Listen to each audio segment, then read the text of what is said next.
right, yo. What's happening? My name is Coach A, and this is the first official HA podcast with the one and only Clayton Connor on this side. How you feeling? Doing well, a little tired, but I'm ready to be here. It's going to be fun. And we also have Coach Nick on this side. How you feeling? Same, a little tired. It's okay. Hey, super glad to be hosting the podcast here, and we are also super glad that it is the first official with everybody here. So I don't just have MJ and Kobe. Now I've got actual people to help me talk, so that'll be nice. We also have a different setup, as you can see. Got the little microphone now. Sound a little more or a little less echoey, so that way any of y'all leaving comments down there about it sounding echoey, I got you. Making it sound nice and good for y'all. All right, so whole point of this podcast, again, was to talk things basketball on and off the court. And we feel like the best way to do that is to keep it nice and chill, for lack of a better word. So we're just going to make it more like a conversation rather than, having a whole bunch of different talking points. But I do have one talking point that I do want to get to. Let's talk a little bit off the court first. The Olympics that just happened. Olympics. Mm-hmm. Thoughts? I mean, the whole situation with Sha'Carri Richardson, and that was a letdown for sure. But what are you guys' thoughts on that? I mean, there's a whole range of opinions about that subject there. I was about to say, you went into the deep topic first, talking I about wasn't prepared for that. the weed, talking about weed this time around. Thoughts on marijuana in terms of sports, not recreational use, but in terms of sports? I've never been. I mean, my thing is, if it helps you, I mean, do your thing. I don't think it's like a performance enhancing drug, which is why I don't think it's like the biggest deal. I don't know though, but Clayton, what do you think? Well, I think it can have a positive impact on your mental health. It can calm you down.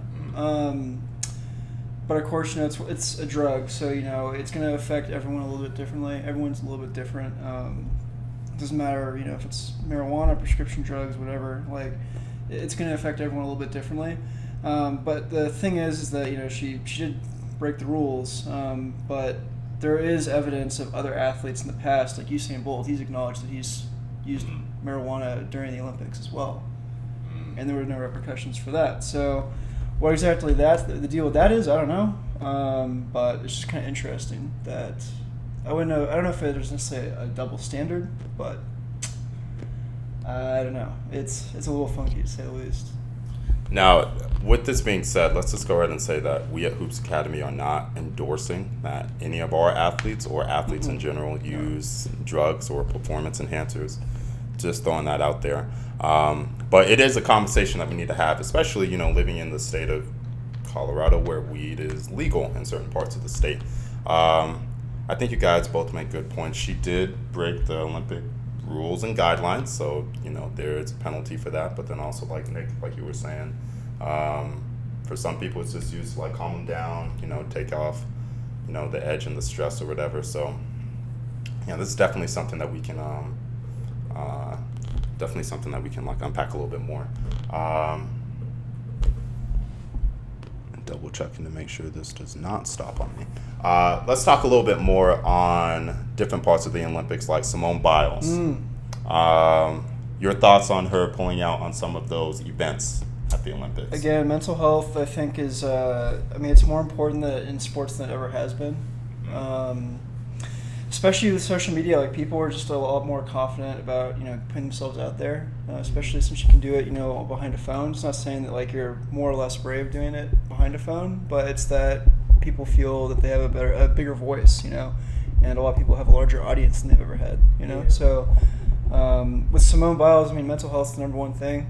People can, dispute why she did it or, disagree with the decision, that she quit on her country, in a sense, but if you're not happy, that's the Olympics. I don't know. For me, at least, I don't watch the Olympics religiously, so it's different for me. But it's just games. It's competition, And if your mental is not right, that's the most important thing. Yeah. So, quick question. Do you think that we are giving the appropriate amount of spotlight to mental health, or do you think that sometimes we might apply mental health where it doesn't necessarily like pertain to mental health stuff? Maybe like, for example, just not wanting to do something versus actually having something debilitating, going on. Yeah, I mean, I can see that. I think, honestly, no matter what, like with mental health, if you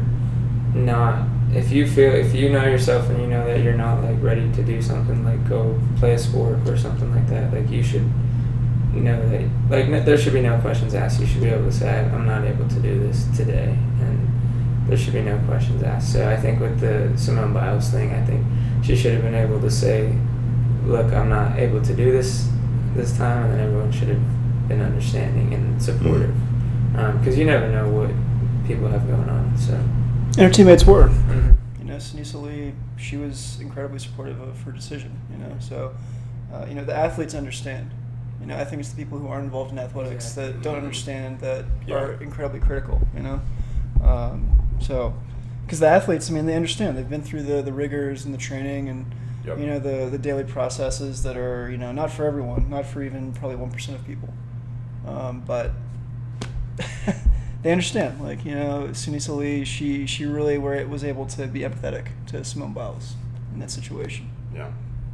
So do you think that mental health breaks should be extended beyond just like athletics? Let's say like a kid goes to school. Oh yeah, 100%. Or at work too. Like I think you should be able to take a day off because you need like a mental health day. I think so.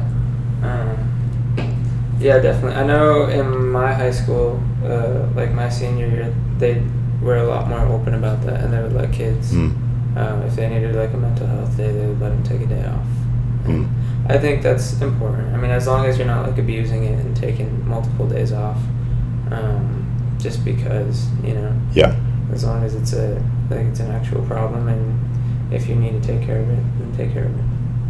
Yeah, you don't want to get into a rut, because I think a lot of people, they tend to, take off days or, take it as a way just to like take a break, but then they get into that habit to where it's always a break, they're not progressing, in whatever way.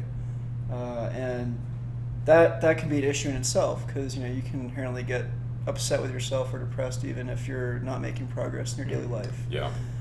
So you got to find that balance, life's about moderation and finding that healthy balance between everything. Some people, they can just go all in head first and it works, but there's a higher potential for burnout when you do that, so it's about finding that balance to, again, just be happy.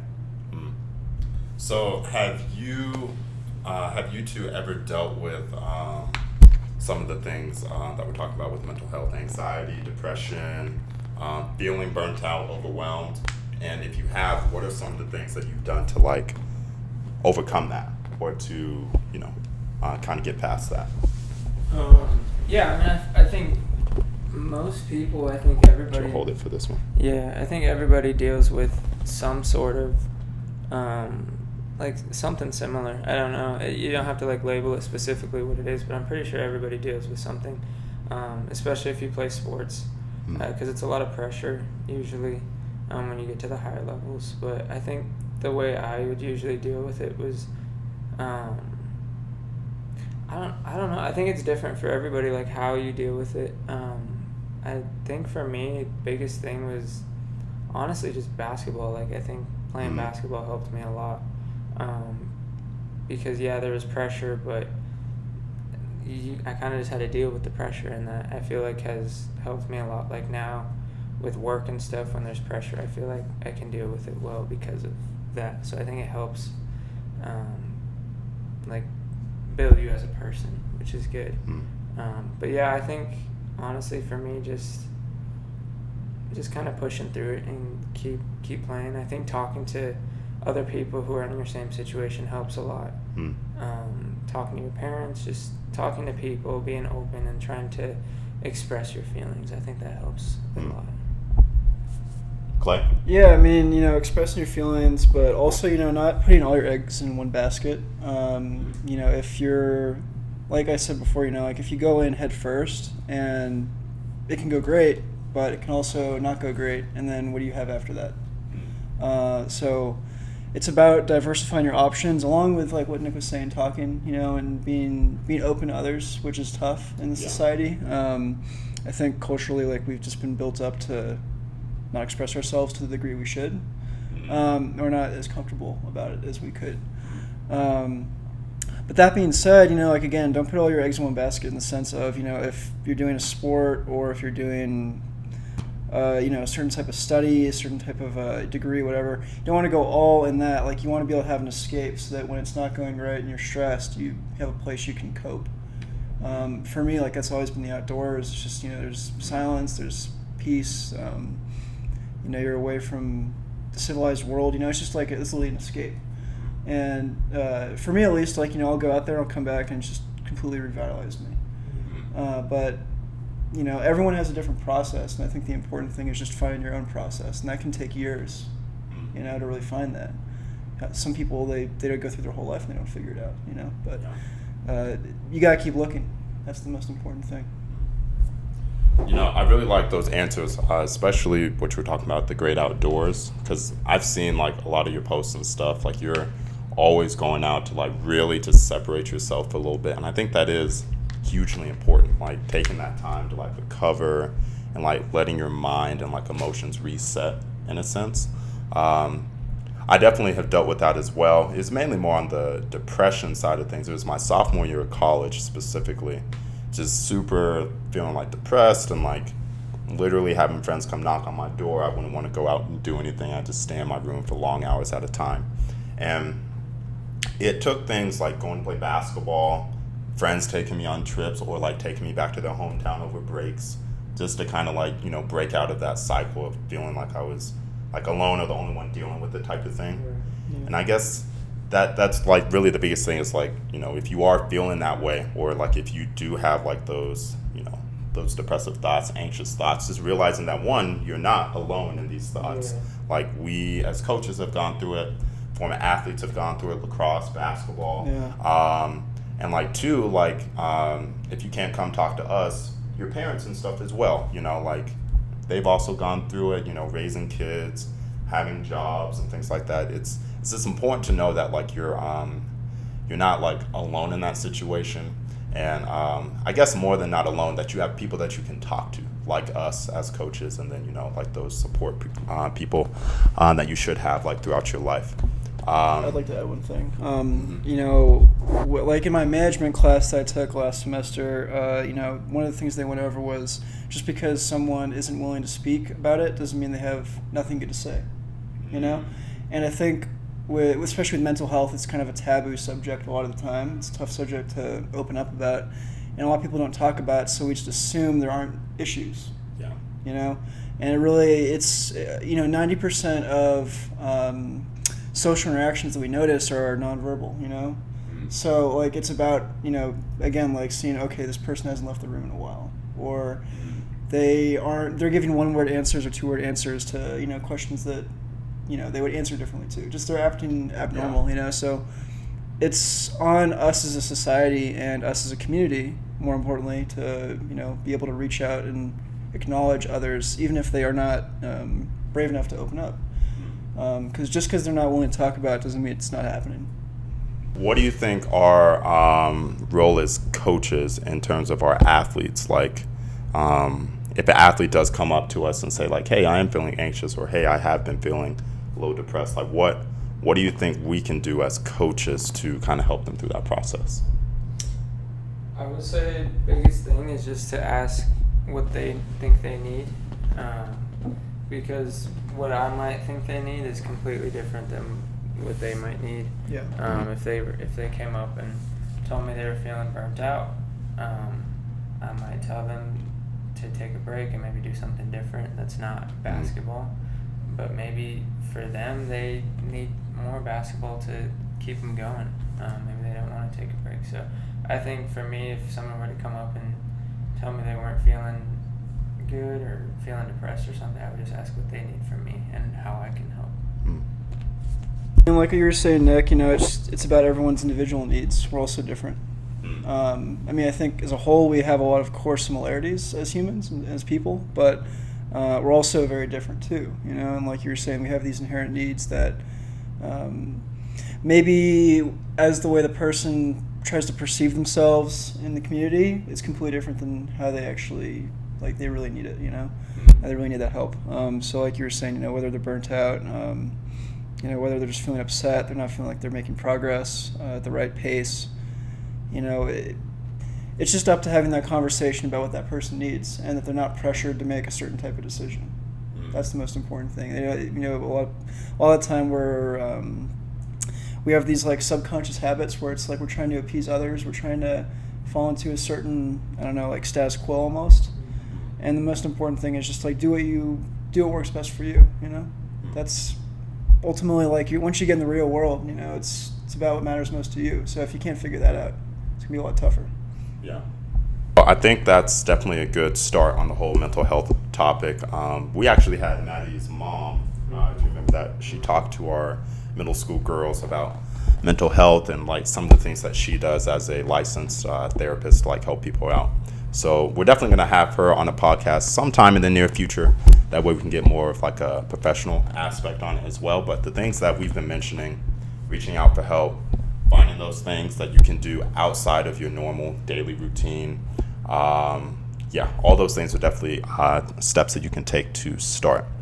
Transitioning though, let's learn a little bit more about you two as coaches, because I feel like, well, one, I've already told like my side on the first episode. If you haven't watched that, go check it out, by the way. But yeah, let's hear more about you guys as coaches, kind of like your upbringing in your respective sports. Clay, it was lacrosse, and then Nick obviously was basketball. So yeah, let's hear more about like your upbringing, like what brought you into coaching in the first place. Yeah, you want to go first? You want me to go first? Let's go first. Either or. I go first. So I've been playing basketball since I was probably like 5 or 6. My mom just got me into like a rec center league, and I kind of just fell in love with it since then. I tried other sports like baseball and soccer and everything, but basketball really stuck with me.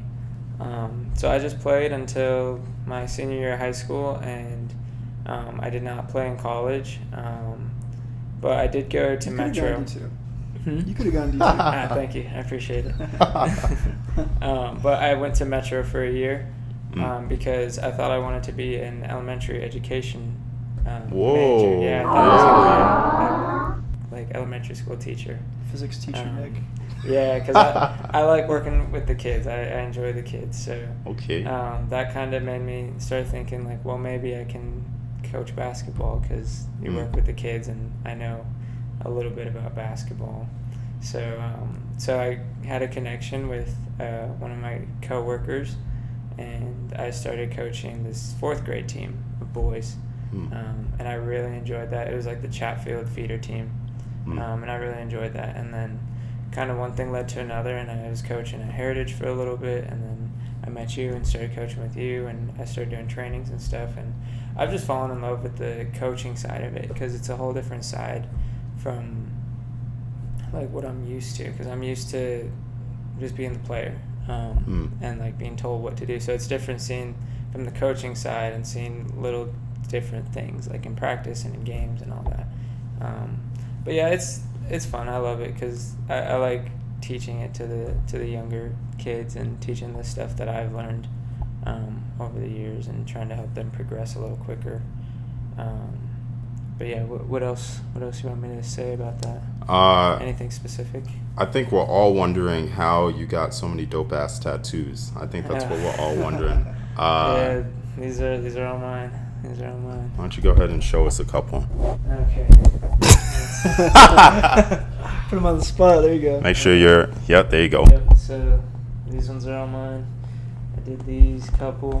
Tough. This one's actually recent. I just got this one like a week ago. Now, did you design that's it, nice, or did yo. you like tattoo them on yourself? These ones I all designed myself and put on myself.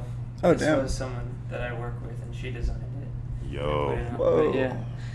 So that's like, what was that process like putting the tattoos on yourself with that? Wouldn't that be kind of like funky? It's actually not too bad because when you're really in there and focused, it doesn't hurt as bad. Really? Sit the fuck down. Yeah, because you're focused on something else. else. Okay. Yeah.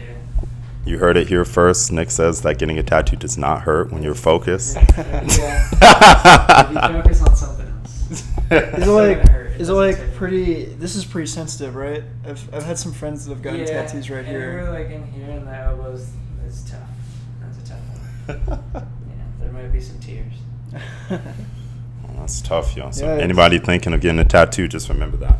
Also, shout out to Nick. He is a tattoo artist, so if you are looking to get tattooed, It's true. you know where to hit him 18 up. and plus. Oh, my fault. Yeah. 18 and over. So, yeah, all the parents that are out there, it's 18 and over. But, yeah, so if you are looking for a tattoo, 18 and over, come hit up Nick. Appreciate it. We'll put his social on the screen. I'll remember to edit that in, hopefully. All right, Clay, let's hear a little bit more background about you. So, how I got into sports specifically, or Like your background lacrosse and then how you got into coaching. okay, so I grew up playing basketball when I was like 8 or 9, maybe 10, like only a 3-year period. Then I played baseball for a little bit. There was like 3 different leagues. So there's like single A, double A, which is where they use the machine, and there's triple A, where it's like pitching but not very fast. You know, we're all pretty young, you know. And then I got to the majors and then got wrecked. I couldn't hit to save my life. So I'm like, all right, this is not a good idea. So I'm tired of getting hit by baseballs. Might as well get hit by other people. So I'll play lacrosse for 3 years. That was an interesting experience. Got a few concussions. I wouldn't recommend it if you're 130 pounds, but it's a fun time. What I would say, the reason I got into basketball is because I grew up in the Bay Area. And so my family was an avid sports family. Like, we were probably watching some type of sport, whether it was the Giants, whether it was the 49ers, whatever was on ESPN, or the Warriors, 4 to 5 days a week in the evening. Like, it was just all the time. So I was exposed to it almost every day, you know. And growing up, we had the San Francisco Giants win 3 titles, 2010, 2012, and 2014. Obviously, the Warriors had that elite run, and the Niners even made it to the Super Bowl. No, they didn't win, but you know, growing up and seeing the growth with these teams and to that extreme level, that is just like so rare. You know, not a lot of people will even get that for one team in their city. But like, we got it with 3, you know, to make it to that final stage. And you know, especially after seeing the evolution occur, like I was watching before he even got drafted to, you know, when he won MVP, when he won the title.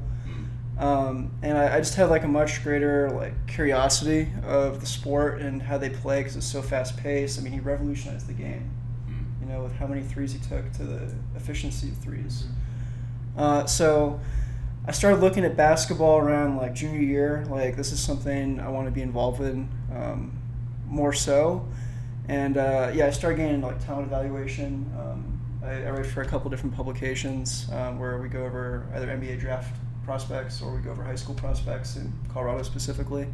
And it's just pretty interesting to, you know, understand what goes into the process. That's why I got into coaching, because I wanted to understand the behind the scenes process of, you know, what trainers do, what coaches do, to, you know, because we always talk about, oh, this coach is so great, they do this really well. Well, what do they do well, you know? And if you're always looking from the outside in, it's hard to get that perspective. But, you know, being a coach and at least learning from you guys and being able to help out, we have that greater understanding now. Yeah. So that's why I got into sports. Bay Area, you know, elite teams, incredibly fun teams. And, you know, I think the goal is really just to extrapolate that and, you know, make sure everyone has a fun time, but also, you know, we're trying to win games in the long run.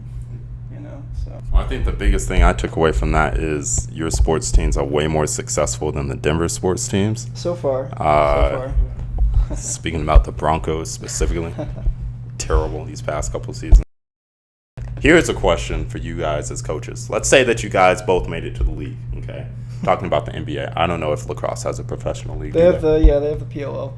Okay, so let's say that you made it to the PLL? Yeah, Professional Lacrosse League, or Premier Lacrosse League, sorry. Premier, okay. Yeah. That's also another Shout out topic Paul of Rabel. conversation. Paul Rabel, shout out. I will find and edit his picture into He's the this. founder. Oh, okay. He's a godly lacrosse player, though. But let's say that you made it to the PLL, you made it to the NBA. How are you spending your first $1 million check? And let's pretend that you got $1 million for lacrosse. How you spend your first mil? First, I think I would. I think I'd give some money back to my family. I think. How much we talking? I don't know. That's a tough one. Maybe like I'll give him 100,000. 100,000. Some slight. Okay. Something slight. I'd definitely get myself a new car. Maybe like a old school, like I don't know, maybe like an old school Chevy, something like that. What do you think that runs? I don't know, but I'd probably have to fix it up. So We'll say 70,000. We'll put aside 100,000 for the car as well. 100,000. And then I don't know, maybe take a trip, but I think I would save like a good amount of it because you never know. Where you gonna live? I guess wherever. I think I'd have 2 houses. So I'd have one. What? Bro, what are you talking about, man? One in Whoa. the city that I play in. 2 houses. And then I think I'd have another. I think I'd have another one here. I like Colorado. All off of $1 million. You know. Okay. We're gonna have like 4 cents left over. Maybe smaller houses. Where are you gonna buy groceries with, man? Groceries. This man. I mean, You're I'm gonna be eating making oatmeal money, for I'm 3 not weeks. playing. Oatmeal and ramen. That's all you're gonna be eating, man. But I have a nice car, so it'll be worth it. Oh, okay. Oh, okay. Oh, you crazy. Hey, yo, he's gonna be like that rapper that buys the house and then they have no furniture. they have nothing and they're just. Furniture can be made. It's like Giannis. Like he spent all of his money on. Like he sent his first check all back to his family in Greece, and then didn't have enough money to get a taxi. Damn. You know. Have that nice car, but not enough gas money. Yeah. They with these prices, man. All right. $1 million. How you spend? I don't know. I'm a simple guy. I mean, I'm getting into scouting, and the break-in for money there isn't a ton. So I'm not even like. Well, let's pretend you. I know, but like my point is, I'll probably just invest. I'll probably just invest like 90% of it, put it in like a Roth IRA or something. Maybe some stocks that are like some mutual funds that won't like crash on me, like some Bitcoin or some Dogecoin. Just put in something stable that will steadily rise. And then I'll probably get. I don't know. I'd probably get like probably get an apartment until I get my 3rd or 4th check, and then get a house, get a nice cabin, maybe a kayak. You did it right. You did it. You know? I'm gonna hire you as my financial advisor. I don't know, man. I'm just a simple guy. Like I go backpacking in the woods for fun. Like that's not something something a lot of people want to do. I like a nicer backpack, like a big one that can. I already got a nice backpack, man. I backpacked the Grand Canyon. I went to Escalon. Say what? I get it. I'll find. I need better shoes. That's probably what I would spend my money on. I'd get some better hiking shoes. I just been hiking in sandals. No, not Tim's. No. Not Tim's. No. Looking like DMX out there. R.I.P. No. Not the Tim. We're not in an urban area. We're going into the wilderness. No Tim's. Not that Tim's are bad, but we get it. I don't know. I would say the main thing is I would probably save like 90% of it. Leave the extra 100,000 for some fancy groceries. Maybe get some caviar. Whole Foods. Nah, Trader Shop Joe's. now. I'll probably go Trader Joe's. Top. Just No. as expensive. Hey, Whole Foods is pretty cool, but then Amazon bought them, and I know probably a dozen people that worked at Whole Foods, and man, they're turning those staff members into some unspeakable words. Not good, man. Alright, wait a second. It's bad, man. Let's talk about that. Well, okay. We want Whole to talk Foods? about Amazon's purchase of Whole Foods. Okay, we'll go into it really quick. All right. So they basically, they added over the pandemic. They added the I forgot what the job's called just because early my brain's not working. But like the shoppers, the in-store shoppers. So they added those, and it used to be really lax. Like you could just go around, whatever. You get an order, you do it. It's not like there's nothing there's no concrete tangible things you have to meet. Right. Amazon bought them.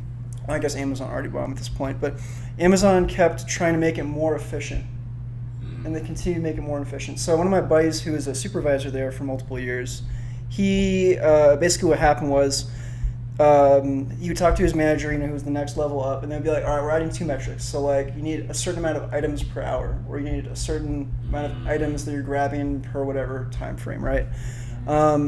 And I don't know, like, the full scope of these metrics, but there ended up being, like, 8, 9, 10, 12 metrics that a supervisor had to keep account of for all these different staff members. So you can imagine the stress for them, but it's also, if you're just a normal person grabbing groceries, you can't interact with customers, you can't interact with other employees, you have to be as efficient as possible, and if you don't, you're getting docked hours. Like, for example, after these metrics got put in, he had multiple coworkers who were single moms, who depended on that job, for pay, which, in California is probably like 15, 16, 17 an hour.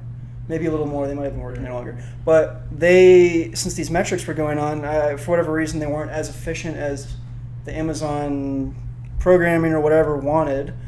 They were getting like 8, 10, 12 hours a week for a normal full-time job, And so for example, with my buddy, he was a supervisor with these metrics going on. He told his manager, like, this is too stressful. Like, if there's any more metrics added in the next week, I can't do this anymore. Like, I'm done. I mean, he was planning on transferring to another store anyway, to be fair. But so it might have just been an excuse.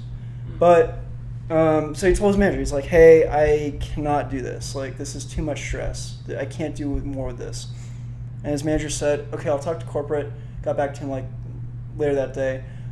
We're not going to have any more metrics starting next week. Don't worry about it. This is just a testing period. Because at the time, they were one of 4 stores testing out these metrics.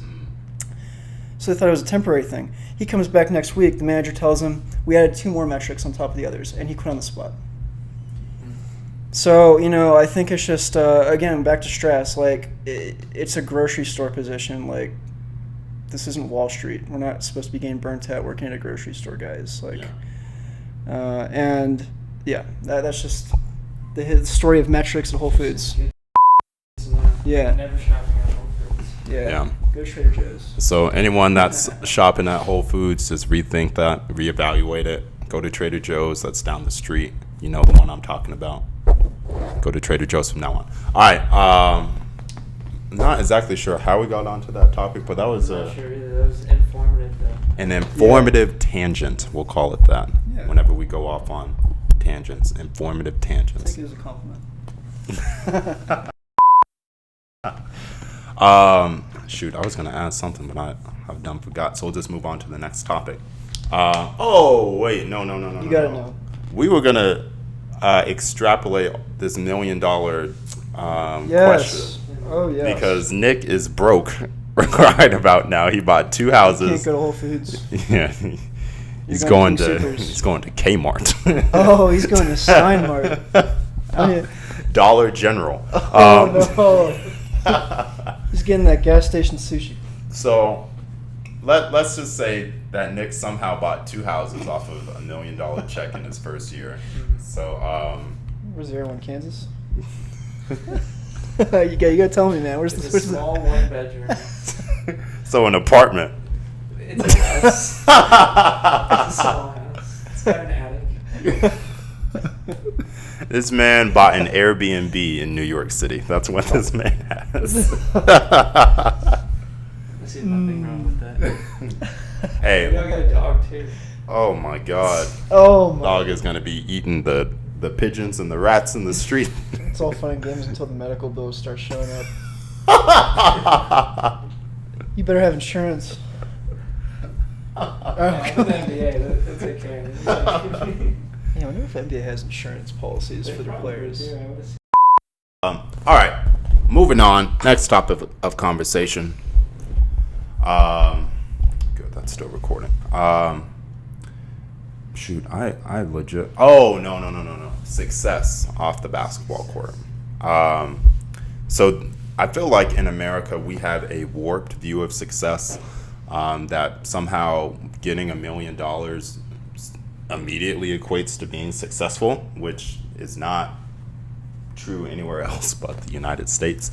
That's a different conversation. But what do you think success looks like outside of sports in general, especially for those who just play sports in high school for the fun aspect of it or for the team aspect? What does success look like outside of sports? I think it varies person to person what your idea of success is, because like for me, like I have my own things that I want to achieve, and when I reach those goals, like I feel successful. But someone else might be able to do that like super easily, and they don't think anything of it, but they have different goals to where they feel successful when they get those. So I don't know, I think it varies person to person. I think everyone should have like set goals in your life and try to hit those little like milestones and let yourself feel a little successful here and there, because it does help, definitely. Yeah, Clay? a lot of it's just focusing again like on your needs and your desires, especially with social media now. Like, you know, we all have these, we only see the best parts of everyone's lives. Like, I mean, social media is just a marketing tool, you know, but like everyone thinks, oh, a company's marketing, so that's what it is. But like, we're all marketing ourselves on social media, on that app, on whatever it may be, whether it's Twitter, Instagram, Snapchat, TikTok, whatever. Yeah. And so we're getting a warped perception of reality, and if you put too much time into that, you're going to have a warped perception of your value system, you know?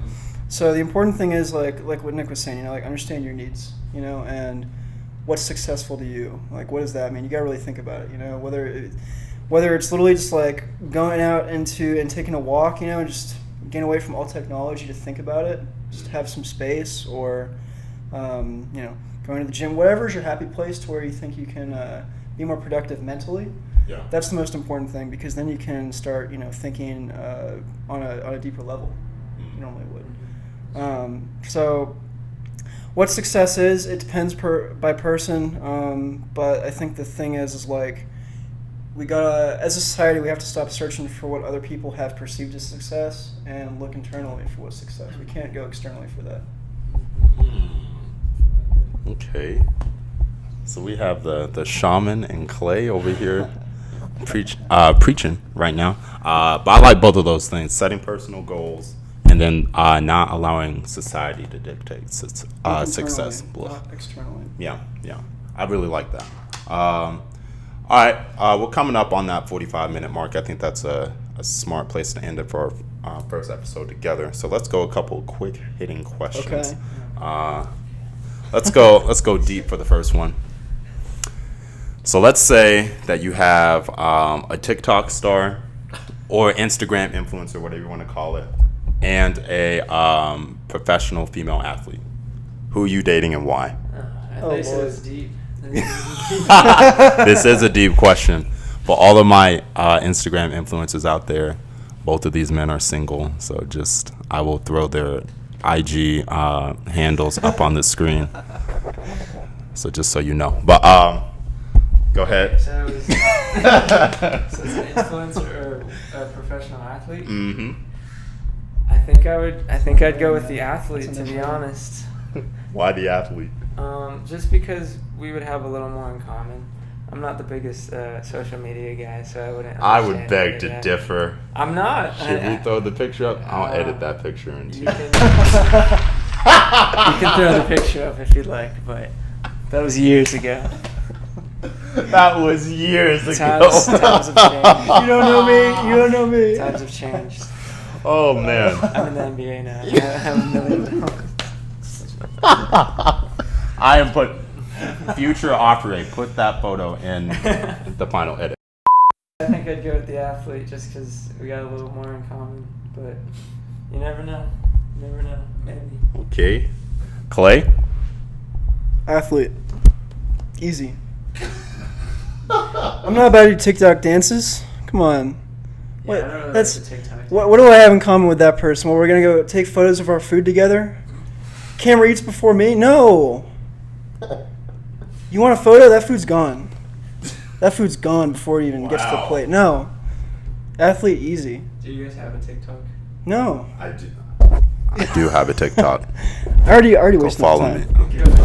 I already wasted enough time on social media. Like, man, I don't know. I would say athlete only because of the fact like they're dedicated to their craft and they're all in on that.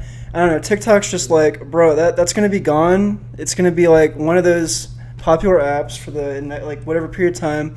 Okay, what are you doing after that then, huh? Tell me, what are you gonna do? You gonna do some dances on Instagram now, make money from that? What are you gonna do? It's the same Like, with you gonna do some cooking review videos? Like, come on. Wait a second. Who hurt you? Who DM'd you and you had to reject them so bad like this? My No, goodness. dude. Like, again, I just don't like social media that much. That's the main thing. You really don't like it. No, I'm not a fan of it, man. It ruins like We need 6 to hours check of my his day, man. DMs. I don't have much going on in my DMs though. That's the thing. That's probably your problem. That's fun. Whoa. That's funny. Again, don't use it, man. But athlete, easy, Alright. easy. All right, you heard it here first. Any of my influencers or TikTok stars or whatever, do not hit them up, no matter how much It's a lost you. cause.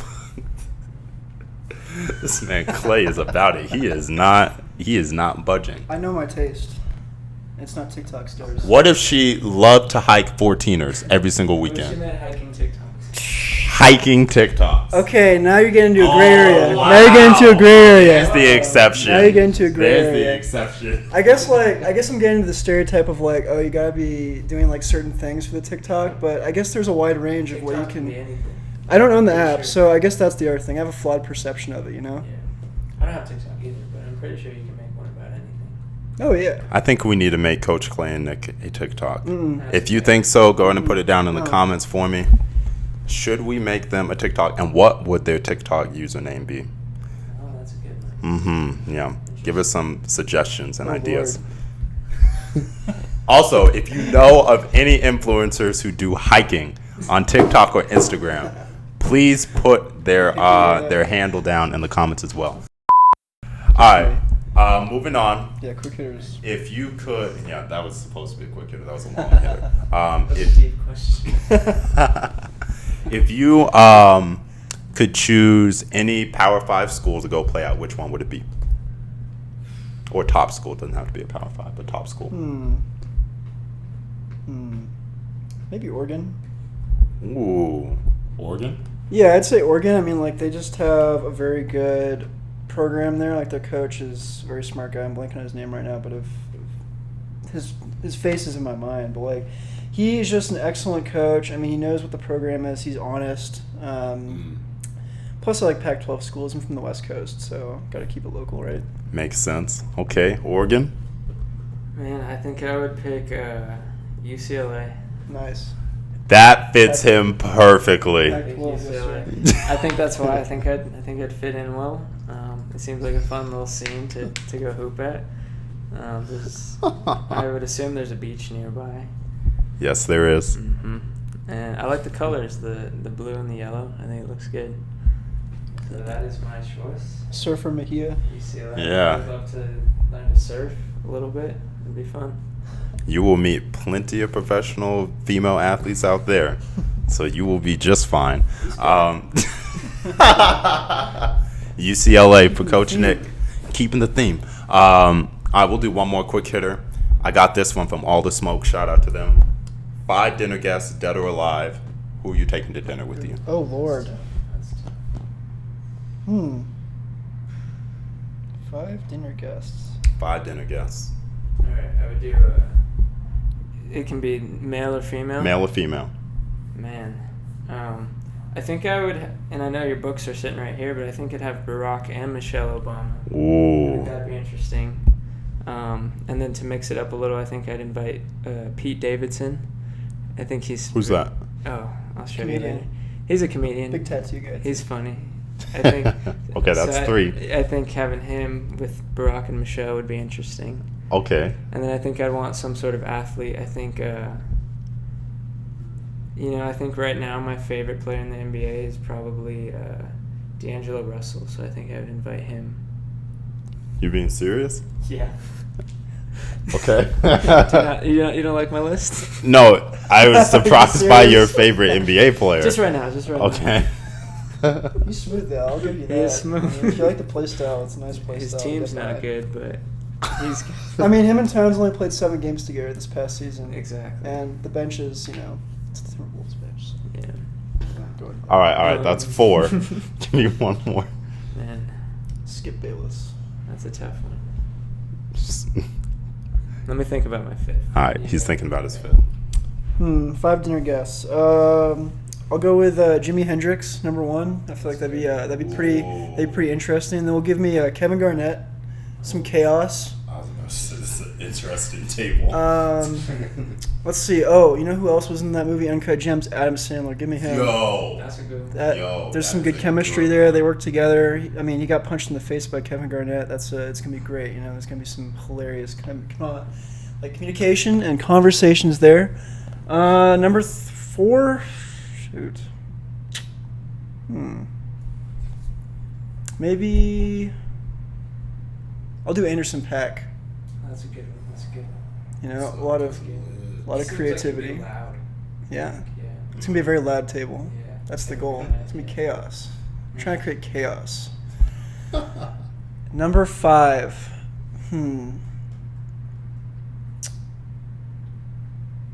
I'll do John Krakauer. He's a writer. He's done a lot of outdoor stuff, but he's also done a lot of journalism for people that were not represented to the degree they should be. And I think he'd be flipped on the edge. He's a very introverted, calm person. I feel like he would fit in very interestingly with all these other guys. Because we're not going to be here just talking about basketball. We're going to be talking about life. We're going to be talking about some food, maybe some Whataburger, you know. Whatever the topic may be. You never know. I have my 5th. Who? It'd be Zendaya. Absolutely. Okay. Absolutely Zendaya. I was about to say, yep, okay. I can definitely see that. Zendaya. 5 dinner guests. I'm going to have to go with Denzel Washington, number 1. That's a good one. I'm also going to have to bring Obama in, number 2. Oprah Winfrey, 3. Let's go with Beyonce, 4. And then, dead or alive, let me pick someone who's not here with us anymore. Oh, Nipsey Hussle. That's good. Shout out to Nip. Oh, wait. No. I'm going to have to take out, shoot. Let me take out Barack, sorry. Cove. Yeah, I gotta was put gonna Cove say, in. I gotta yeah. put Cove in. I'm sorry. Sorry, Barack, but I gotta take out. I I gotta might put kick out Cove. Barack too. What about Kobe? That'd be lit. That'd be Cove. tough, but yeah, I'd have to do it. That'd be a tough text to send to Barack. And Sorry. unfortunately, your spot's been taken tonight. Tough. All right. Thank you for surviving an episode with us on the HA podcast. Hopefully, we gave you guys good perspective on things basketball, things outside of the court as well. Yes, thank you guys for coming out or for listening in on this podcast for today. Again, super relaxed atmosphere. That's what we want. Shout out to Coach Clay, Coach Nick. We'll put their socials up on the screen for you so you guys can go follow them. And also follow Hoops Academy on IG, YouTube, Facebook, Twitter. We do not have a TikTok though, so you can't follow us there yet. But that might be coming in the future. You never know. Just like Whataburger, you never know. All right. These are the 3 coaches signing off. We'll see you guys next week. Have a good one.